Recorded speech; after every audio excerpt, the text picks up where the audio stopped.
Inilah suasana kenduri tahlil arwah Kak Nap kita daripada Blok 1.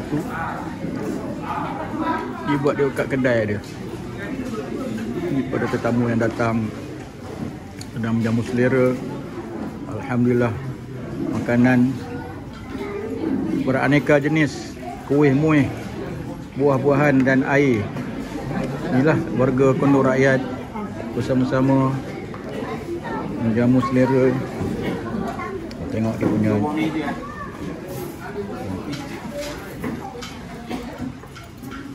lauk banyak jenis. Gigi tak datang.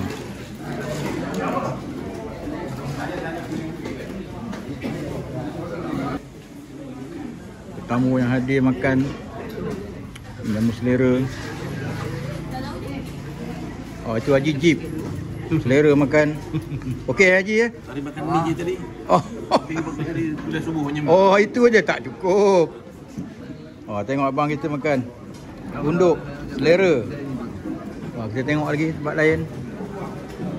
Okey, tengok ni jemaah-jemaah surah yang istiqamah datang. Salman ni mana makan ya? Makan banyak, makan banyak. Oh, ni ya. Ini lagi, alhamdulillah. Abang kita ni, Abang Roy. Ya, Abang Roy. Dah sihat dah, alhamdulillah. Alhamdulillah. Dah boleh makan. Assalamualaikum. Allah, nak makan? Dah. Kita abang Enon kita orang dekat, senang. Ya. Dekat pun kena makan. Habis. Pak Derih kita. Ni tokeh ni. Alhamdulillah. Betul makan. Tengok ramai tetamu yang hadir. Ni Noja kita pak. Dia kerja laju, makan pun laju. Memang. Tak bagi can. Jangan bagi can. Makan. Pak Haji Hamdan okey ha? Tambah lagi jauh tu. Tambah lagi, makanan banyak lagi. Isa okey isa ha? Bah. Alhamdulillah. Ni pemain terbaik. Pemain terbaik garam ni. Tengok di sini. Ada berbagai juadah lagi. Tengok kuih, air. Dia tengok. Ini pembuk semua selera ni, sedap ni. Tuan kedai ni memang masak sedap. Boleh dia ambil ambil. Ini buat kenang-kenangan kita kan. Inilah dia. Ni seorang tukang masak dia.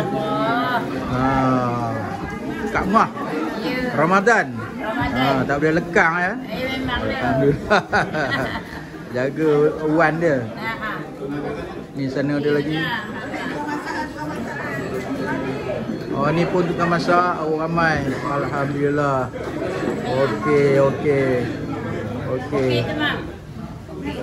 Alhamdulillah. Okey. Oh ya? Saya tak makan nasi lagi. Ada ambil gambar tu. Haji Hamzah okey ya? Okey. Makan. Jamin.